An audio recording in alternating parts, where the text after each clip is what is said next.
আল জাজিরার I unit all the prime ministers ম্যানের মতো আরো একটা রিপোর্ট নিয়ে আসছে আজকে দুর্নীতির মহাসমুদ্র নিয়ে। বদলুক $6,000 দামের, অর্থাৎ 8 লক্ষ 7.5 লক্ষ থেকে 8 লক্ষ টাকা দামের স্যুট পরতেন, 4 লক্ষ টাকা থেকে 5 লক্ষ টাকা দামের আপনার শু পরতেন উনি জাবেদ। বাড়ির দাম $1.5 কোটি, ওনার বাড়ির দাম। আপনার এই আপনার লন্ডনে যিনি পেন্ট হাউসে উনি থাকেন। পাচার করেছেন প্রায় 80,000 কোটি টাকা। $300 মিলিয়ন পাচার করেছেন ইংল্যান্ডে, $200 মিলিয়ন পাচার করেছেন বাইবুক দুবাইতে, আমেরিকাতে পাচার করেছেন প্রায় $110 মিলিয়ন। টোটাল প্রায় $700 মিলিয়ন একাই পাচার করেছেন উনি বাংলাদেশ থেকে।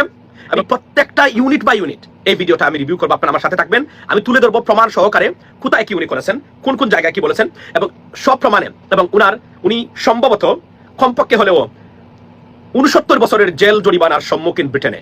69 বছরের জেল। আসসালামু আলাইকুম। হাসিনার মন্ত্রী সাইফুজ্জামান চৌধুরীর টাকা পাচারের ভয়াবহ চিত্র বর্ণনা করেছেন Al Jazeera.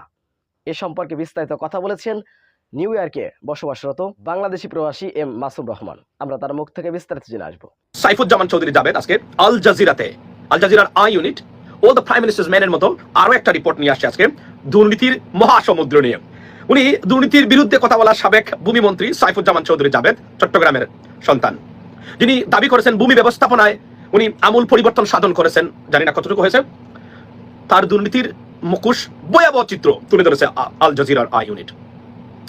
Ladies and gentleman, বলে রাখি এই লাইভ ইন্ট্রোডাকশন আমি ধারাবাহিকভাবে এই ভিডিওর উপরে কিছু বক্তব্য রাখতে চাই, ধারাবাহিকভাবে ইনেরাও, কারণ একটা সিগনিফিক্যান্ট, আমি যদি বলি যে ইনসিডেন্ট হ্যাপেন্ড, এটা নিয়ে আমরা মনে করি আমাদের প্রত্যেকেরই ধারাবাহিকভাবে কথা বলা দরকার। লেডিস এন্ড জেন্টলম্যান, বদলুক $6,000 দামের, অর্থাৎ 8 লক্ষ 7.5 লক্ষ থেকে 8 লক্ষ টাকা দামের স্যুট পরতেন, 4 লক্ষ টাকা থেকে 5 লক্ষ টাকা দামের আপনার শু পরতেন উনি জাবেদ। বাড়ির দাম $1.5 কোটি, ওনার বাড়ির দাম। আপনার এই আপনার লন্ডনে যিনি পেন্ট হাউসে উনি থাকেন। পাচার করেছেন প্রায় 80,000 কোটি টাকা। $300 মিলিয়ন পাচার করেছেন ইংল্যান্ডে, $200 মিলিয়ন পাচার করেছেন বাইবুক দুবাইতে, আমেরিকাতে পাচার করেছেন প্রায় $110 মিলিয়ন। টোটাল প্রায় $700 মিলিয়ন একাই পাচার করেছেন উনি বাংলাদেশ থেকে।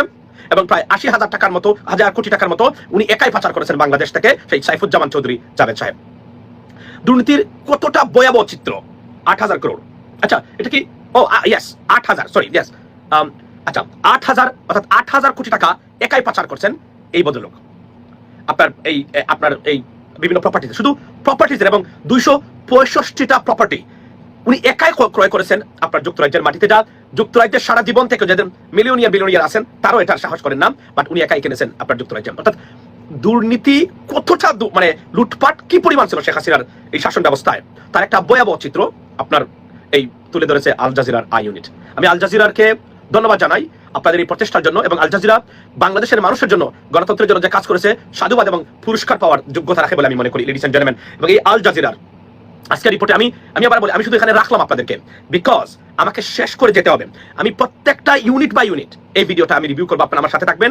আমি তুলে ধরবো প্রমাণ সহকারে কোথায় কি উনি করেছেন, কোন কোন জায়গায় কি বলেছেন, এবং সব প্রমাণে। এবং উনি সম্ভবত কমপক্ষে হলেও 69 বছরের জেল জরিমানার সম্মুখীন ব্রিটেনে। 69 বছরের জেল হতে পারে উনার, কারণ উনি মানি লন্ডারিং এর করেছেন ইউনাইটেড কিংডমে। এবং এই যদিও উনি বলছেন যে আমি দুবাই থেকে উনি টাকা, মূলত উনি পাচার করেছেন দুবাই থেকে টাকাটা নিয়ে আসছেন আমেরিকাতে, এবং দুবাই থেকে টাকাটা উনি আনছেন আপনার ইউনাইটেড কিংডমে। কিন্তু দুবাইয়ের টাকাটাই হচ্ছে ইলিগাল গট, রাইট, মানে অবৈধ পথে অর্জিত সম্পদ। সুতরাং অ্যাকর্ডিং টু দ্যাট আপনার ল বা সিস্টেম, যতই উনি বলেন না কেন লিগালি আনছেন, উনার টাকা। আজকে যে দুজন লয়ার এই ভিডিওতে যারা সাক্ষাৎকার দিয়েছেন তারা বলছেন যে উনি মানি লন্ডারিং করেছেন নিশ্চিত, মানে এটা মানে তারা কনফার্ম হতে পেরেছেন। যদি এটা সঠিক হয়, আল জাজিরার যে রিপোর্টটা, এটা যদি সঠিক হয়, তাহলে উনার আপনার প্রায় 69 বছরের জেল হওয়ার সম্ভাবনা আছে। আমি খতিয়ে দেখলাম যে মানি লন্ডারিং এর যে আইন আছে ব্রিটেনে, সেই আইন অনুসারে। সো এই হলো শেখ হাসিনা এবং শেখ হাসিনার রেজিম, শেখ হাসিনার কাছের মানুষ, তার পরিবারের মানুষের দুর্নীতির মহা চিত্র। লেডিস এন্ড জেন্টলম্যান, এবং এই শেখ হাসিনার জন্য যারা মায়া কান্না করেন, আমি মনে করি প্রত্যেকটাকে মামলা দিয়ে অনতি বিলম্বে, যতক্ষণ পর্যন্ত লুটপাটের চিত্র, যতক্ষণ পর্যন্ত খুন গুম গণহত্যার বিচার না হবে, ততক্ষণ পর্যন্ত আওয়ামী লীগের কোনো ব্যক্তি বা বর্গকে রাজনীতি তো করা দূরের থাক, এদের কথা বলে এদেরকে মামলা দিয়ে জেলে ঢুকানো দরকার। কারণ এই দেশটাকে তারা কিভাবে লুটে পুটে খেয়েছেন, এবং আজকের এই সরকার ক্ষমতা আসার পরে বাংলাদেশের মানুষ, আনলে কি হতে পারতো এই দেশের, এটা আপনারা কল্পনা করতে পারেন না। আপনারা একের পর এক যে ঘটনা তারা ঘটিয়েছেন, দেশটা একদম শেষ করে দেওয়ার পরিকল্পনা তারা করেছিল ভারতের সাথে মিলে। এবং উনি যে টাকা পাচার করেছেন আপনি জানেন, বাংলাদেশের লুটপাটের টাকা সবচেয়ে বেশি কে পরিমাণ লুট করেছে তাদের সাথে? ভারতীয়রা। কারণ এদের প্রত্যেকের কোনো না কোনো ভারতীয় এজেন্ট ছিল তারা। এবং উনি যে ইংল্যান্ডে যে ব্যবসা করেছেন, কোনো না কোনো একজন ভারতীয় জড়িত আপনার। এবং যত লুটপাটকারী আছেন, সালমান এফ রহমান বলেন, বসুন্ধরা বলেন, আপনার এস আলম বলেন, তারপরে আপনার এই যে বাচ্চু বলেন, প্রত্যেকের, এবং এই যে পিকে হাওলাদার, প্রত্যেকের সাথে ভারতীয়রা জড়িত। সুতরাং বাংলাদেশের এই মানুষের, এই গরিব মানুষের এই টাকাগুলা লুটপাট করে খেয়েছে এরা, এবং এদের তারা অর্ধেকের চেয়ে বেশি খাওয়াইছে ভারতীয়দেরকে। কারণ এই সিস্টেম, আইটি সেক্টর সম্পূর্ণ লুপহোলসটা ভারতীয়রাই বের করে দিয়েছে প্রত্যেকটা সেক্টরে, এবং এরা এই ক্ষেত্রে করেছে এবং বাংলাদেশের মানুষকে এরা বঞ্চিত করেছে। লেডিস এন্ড জেন্টলম্যান, এটা একটা গ্লিমস আমি আপনাদেরকে দিলাম। আপনার নিশ্চয়ই এই বিষয়টাতে আমি ডিটেইলস কথা বলতে চাই। This is an introductory video, the introduction of this PK Haldar, introduction of this of Javed's corruption. আমি ডিটেল আউট করবো ইনশাল্লাহ, আমি একটু পরে, আবার আমাকে একটু বেরিয়ে যেতে হবে। তবে আমি আপনাদেরকে দিয়ে গেলাম মানে আটকে ওঠার মতো দুর্নীতি। উনি $6,000 দামের স্যুট পরতেন। $6,000 দামে হলে 118 কোটি, এখন যদি 120 টাকা করে হয়, কমসে কম কত, মিনিমাম 7 লক্ষ টাকা। এক একটা স্যুটের দাম 7 লক্ষ টাকা, জুতার দাম 4 লক্ষ টাকা, ওনার 4.5 লক্ষ টাকা। ইমাজিন এরা এই দেশটাকে কি করেছে। আপনি শেখ হাসিনার হাতের ঘড়ি দেখেছেন 40 লক্ষ টাকা দামের, আপনি বেনজিরের হাতের ঘড়ি দেখেছেন, ওবায়দুল কাদের হাতের ঘড়ি দেখেছেন, স্বরাষ্ট্রমন্ত্রীর হাতের ঘড়ি দেখেছেন।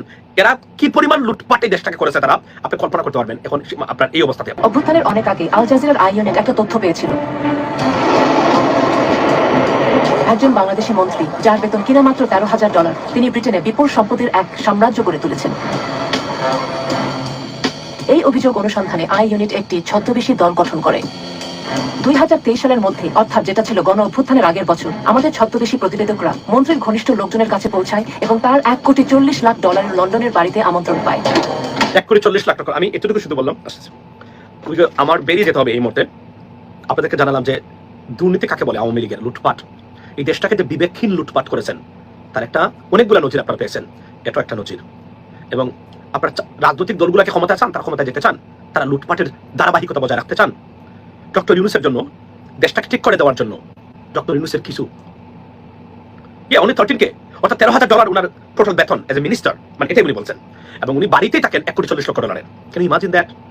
এই হলো দুর্নীতির একটা, মানে কি পরিমাণ দুর্নীতি বাংলা লুটপাট করেছেন তারা দেশটাকে, তার একটা সম্মুখ চিত্র। আমি ইন্ট্রোডাকশন দিয়ে গেলাম শুধুমাত্র, পিস বাই পিস এই ভিডিওটা রিভিউ করবো আমি, পিস বাই পিস এক একটা চিত্র তুলে ধরবো আপনাদের সামনে। থাকবেন আমার সাথে, যে এরা এবং এই রাজনৈতিক দল যতক্ষণ পর্যন্ত প্রতিষ্ঠানগুলোকে রিফর্মস করা না হবে, এই রাজনৈতিক দলগুলো ক্ষমতায় এসে আবার কি করবে, তারা একই ধরনের লুটপাট তারা সেটা বুঝিয়ে দিচ্ছেন। তারা যে আসে, তারা এসে কি করবেন। আমি ধন্যবাদ দিই জনাব তারেক রহমানকে, যে উনি যে সরকারকে অসংখ্য আপনার সুস্পষ্টভাবে সমর্থন দিচ্ছেন রিফর্মস করার আগ পর্যন্ত। কারণ বলছেন ইন্টারিম গভর্নমেন্ট ব্যর্থ হলে বাংলাদেশ ব্যর্থ হবে। ধন্যবাদ দিই। কিন্তু অনেক নেতা আছেন যারা আছেন, তারা কিন্তু অনেক ভিন্ন কথা বলছেন।